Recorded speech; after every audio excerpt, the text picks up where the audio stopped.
I want to give a big shout out to all my patrons, my Wildlings Knights watching Kingsguard. My Kingsguard include Brendan, Sarah, Nick, Oscar, Stuart, Pat, Ikaika, Amanda, RJ, Shad, Nicoletta, Ezra, Jennifer, and Navi. Thank you all so much. You're the best. Welcome back to the Fantasy Network, everyone. My name is Jimmy Nuts, and today we're going to be reviewing a fellow booktuber's book. He was an author first, however, and his name is Brian Lee Durfee, and he is writing a trilogy called The Five Warrior Angels. This is one that has been on my radar for quite some time. I've talked about it in a lot of TBR videos and wrap-ups, and it was on my must-read for 2021 video all the way back in January. And I began with book one, and I have finished it, and it's called The Forgetting Moon. Brian Lee Durfee is one of my favorite booktubers because I love just how raw and gritty and kind of heavy metal his channel is. There's not a lot of flair, but there's a whole lot of heart. And I feel like that is exactly how this book hit me, but I also do think there's some flair. I think there's some beautiful writing in here that really shocked me. And a lot of people said, you'll go watch Brian Lee Durfee's channel and you'll be blown away by the writer that he is.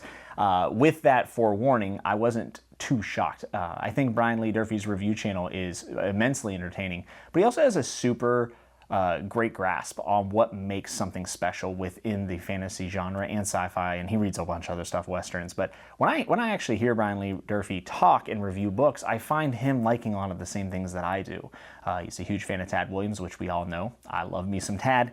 So I was excited to see how those influences played into The Forgetting Moon, and I was not disappointed. And one thing I want to point out, which might be a little weird, I just want to talk about how good of a book this is physically. The cover is phenomenal. The build quality of it's really nice. And it has that kind of bendy spine where like you can open it and it doesn't crease the spine. Like you would have to try pretty hard to crease this spine. But even like the opening of the book, there's different colored pages. I'm just really, really impressed by Saga Press here, and I wish that they did more fantasy books because the appendices in the back also just feels like really important, and I like the write-ups, and the font is different. It just felt like a well-constructed book, and I know that's kind of weird, but for those who really enjoy physical books, I thought this and book two, which I have, are of really high quality. Also, I really enjoyed the map and the glossary in the back and the way it was presented, and you're gonna need it because this is epic. I think even one of the publication reviews here says it's epic, epic fantasy, and that is totally correct. Brian Lee Durfee did not shy away from getting big on the scale,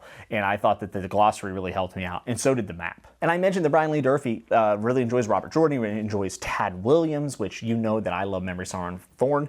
And the number one thing I can say for The Forgetting Moon is if you are a big fan of what makes fantasy fantasy and all of the classics, Memory, Sorrow, and Thorn, things like that, this book is going to be right up your alley. Durfee approaches classical fantasy tropes with a fresh take. I say this a lot about John Gwynne as well, and Brian Lee Durfee even made a video about how him and John Gwynne get compared a lot, and I can see it.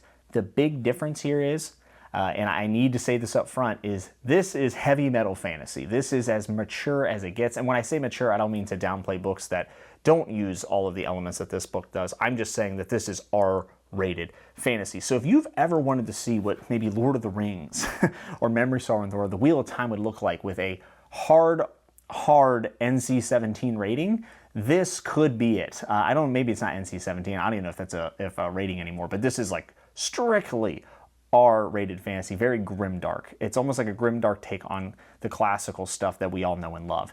And it's different, it's distinct, and I like it. And along with that classical feel, you're going to get a lot of descriptions. Some of my new favorite scene setting from any author. I really like the way Stephen King sets settings. Robert Jordan obviously sets settings very well, and so does Tad Williams. And now I will be putting Brian Lee Durfee's name into that category as well. Absolutely amazing descriptions. If you're not really into lengthy descriptions and really thought out and intricate scene setting, I could see this maybe not being your jam. For me, it is. It's definitely my jam. And it never really felt like bloat. Like, I like when an author says, this town we might just be passing by, but let's really think about the people of this town, the way it's set up. And he'll take a page. He'll take a page and set up the town and set up the scene. And I don't know why, but I just appreciate it. I've also seen that done poorly. This is not done poorly. This is some really great writing. And I'm not a visual reader at all. I tell that to people all the time. I have a very hard time visualizing things. I have found myself being able to really see these towns and see these characters, which is a huge compliment from me to Brian Lee Durfee, because that is just something that a lot of authors can't really capture with me. And I think Tad is the only other one where I felt like I had a really good grasp on the way things looked and felt in a story. And to kind of give you an idea of what's going on, there's a lot of religion at play here. And with that and the world building, there's a lot of history and lore. There's ancient books. People believe different ancient books. Probably sounds a little bit familiar to our real world. And then also there's just tons and tons of races. There's different creatures. The world feels so alive. But it all feels like it's culminating into the fact that there's going to be an end of times. It feels like people want the end of times. Like the motivations of people following these religions and such is to bring upon the end and to bring upon a new age where demons shall rise and angels shall come down and warriors of ancient lore will return. And that's all my jam. And without giving away too much, there's different POVs and different things. There's assassins. We have children, very young characters. We have some warriors, different POVs, but they're all kind of posturing as Eros Rigel, who is considered to be an angel prince, I believe, is the correct terminology. I'd have to look it up again.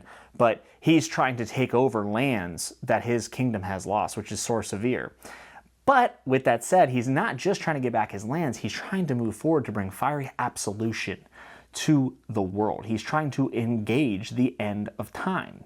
And it's interesting because I think a lot of our religions in our world actually also kind of edge towards this idea that when the end happens, it will be good for them, and that you should work towards that. And I don't know, I think it poses some pretty interesting questions about motivations of people who have these type of beliefs. And I like that Brian Lee Durfee inspected it, and I like it that it's kind of at the core of his story.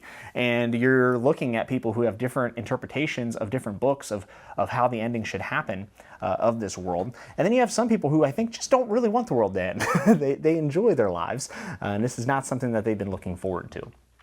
So you see extremes on either side, you see some people right in the middle, and that's kind of the conflict at the center of this world. And like I said, the world feels alive. There's ogres, there's merfolk. Are you kidding me? So Brian Lee Durfee, when I saw merfolk, I laughed because I used to play Magic the Gathering. I still dabble every now and then, but Brian Lee Durfee has done Magic the Gathering art. Brian Lee Durfee is a very, very talented person, artist, writer, booktuber, but he's done some art for MTG, and I always think of MTG when I hear merfolk. So there's mermaids, all this crazy stuff. There's cat-like people and elves, and they all have their little cultures, and it feels, again, kind of like classical fantasy, but with his more modern take on it. And it just makes the world feel alive. And sometimes when people hear ogres and elves and stuff, they say, oh, that kind of sounds silly. That sounds like some Dungeons & Dragons stuff. I want to say that this does not feel silly. This world is dangerous, and it has a lot of consequences. And some of the consequences from the combat sequences are really, really brutal. However, Durfee also writes, his prose is so elegant. So it's like elegantly disastrous is the best way I could describe some of this stuff. And the consequences are very real, and you will be there for every nitty-gritty detail, for better or for worse. Like some of this stuff is downright horrific. Like really, really, really grim. Also, random note, there is a dog animal companion named Beer Mug. Beer Mug, one of the greatest animal companion names of all time. But aside from Beer Mug, I really also enjoyed Nail and his setup. I think as a protagonist, Nail's like one of the main characters, and basically what Nail is his parentage. He's your typical fantasy bastard, right? He doesn't know his parents. He's kind of being guarded. He has a guardian that's not exactly nice to him, but also not the worst. Living in a small town, kind of searching for treasure with his crazy guardian, and there's obviously a lot more to Nail than just that, and we find out more and more and more. I think it was interesting reading the foreword from this book, where Brian Lee Durfee talks about being adopted, and I think that you can probably see a little bit of Durfee within Nail. I think he's writing from true life experiences and maybe how he felt in his life. I don't know if that's the case totally. I would love to ask him. But it was interesting seeing that perspective written from someone who maybe be able to relate, obviously being adopted and whatnot. I think it just gives a more personable feel to Nail as a character. And while I also, there's some other POVs, honestly, I think I enjoy more than Nail. I could feel that Nail was kind of written from the heart. And Nail is awesome as a protagonist because Nail makes some very controversial decisions in this book, in my opinion. They're going to have a ripple effect on characters' lives, but also the plot going forward. And it's probably one of my favorite things about Durfee's writing of his characters is that, they're gray. Everyone writes gray, nuanced characters now, and that's good. But it's more of the decisions they make, where a lot of times a character will think about making a decision that might be bad. Well, these characters just make that decision, which a lot of us mess up every day too. And I think these characters become more relatable because of that, because they mess up a lot. Also, really wanted to note that I think Ava, which is a character you don't get a POV from until towards the end of the book, I loved that, because she was having decisions made from people all around her. I felt like she was living to serve the other characters, and then it kind of came back whenever we got to POV, and I said, oh, okay, he's got more in store for her. And I like that a lot, because a lot of people would just make that a side character that you kind of throw away and you mention every now and then. No, Durfee, she's in some tough circumstances, and Nail's making decisions that do impact her and other characters like Janko, and I like seeing those impacts from her perspective. Specifically, Chapter 31 between Zane, Beer Mug, and Nail was probably the best chapter in the book, in my opinion. I'll let you figure it out whenever you read it, but it's a good example of Durfee manipulating the pace, because I think this book actually moves along pretty well. It's pretty fast, while still taking time to set the scene and such. But this was slowed down and became super intimate. And it was the first time where I felt like I had a real emotional reaction in the book, which is always a good thing. Yeah, really good. And with the way Durfee is able to write with his beautiful descriptions and just his prose, made it even more impactful. Like, if I could say anything, Durfee's got some serious writing chops. He really does. And it makes me even more excited to get into book 2, which right now I think I'm like halfway through The Blackest Heart, or a little bit more, and I can also see him improving there. But even beyond this, like, I'm excited to see what else he writes, and I know he might even jump genres, because I believe he's written horror before as well. And then book 3, I'm sure he's going to level up again. But even in book 1 here, I can see the talent that he possesses as an author. And I think Durfee writes younger characters pretty well. My favorite POV from the book is actually not Nail, it's not Ava, it's not Galt, it's not any of these. It's Tala, who is a young girl at court and has a really badass older sister. Her brother is king, and her father has apparently passed away. We're not sure. And she is essentially being stalked by someone who is blackmailing her into giving a cure to her sick friend. It's just a very morally ambiguous storyline, and I happen to really much enjoy it. I've heard some people say that Tala is not their favorite character, but for me, I don't know what it was, but it was the fact that you take this innocent girl who's just trying to make her way at court, looks up to her siblings, and then you're putting her in these really terrible situations and being blackmailed. She's trying to do the right thing. And she makes, I talked about Nail making some really crazy bad decisions, maybe, depending on how it ends up working out. Tala also has to make some really bad decisions, and I think that it's interesting. Tala has to tell lies, and you can see, and now that I'm in book 2, I'm seeing it even more, but the lies are snowballing, and you can see the impact it's having on herself and her mental health, even, in the way that she's handling all these situations. So I thought Tala was my favorite character and the most nuanced and really well written. And specifically with Tala, I want to say that I thought her pinning something on Sterling, which again, I'm keeping this spoiler free, but the moment that she pins something on Sterling and she tells that lie, I was like, whoa, that's a major accusation. And I did not expect her to do that. And I think I was able to continuously be shocked throughout this book, which is good. And I think all the shocks and the twists and the turns in The Forgetting Moon make sense. And that is very, very important. So it didn't feel like just nonsense, like trying to pull that reaction out of me with the twists and the turns, but rather a very natural thing where I look back and I say, well, that was a bad decision, but I can see why she did it. And the ending of the book, I really, really enjoyed the ending of this book. If anything I could say is I kind of wish that maybe the characters would have crossed paths a little bit sooner, or just been given more page time. Like, the book could have been longer. I really think so. And this is quite a chunker, and the second one's even bigger. But I actually felt like it could have been a little bit longer. I wish maybe the climax of book 1 a little bit more epic. Like, it had a very cliche end of a book 1, I think, which isn't a bad thing, right? A lot of books have that because they're book 1s, and that's how you write a book 1. But maybe just a little bit more at the ending would have been nice. But I did think it wrapped up nicely, and it made me want to get to book 2 as soon as possible. As far as cons for this book, because I've given a lot of praise here, there's 2 things that really stick out in my mind, and then there's a third thing that's very minor that I'll mention at the end. But the one thing is that whenever we're in a POV's character's head, there were times where I would literally forget who the chapter was being solved, you're visualizing this through or you're experiencing this through, because it would go pages and pages without any of their own internal thoughts, which does happen. There's a lot of authors that do that.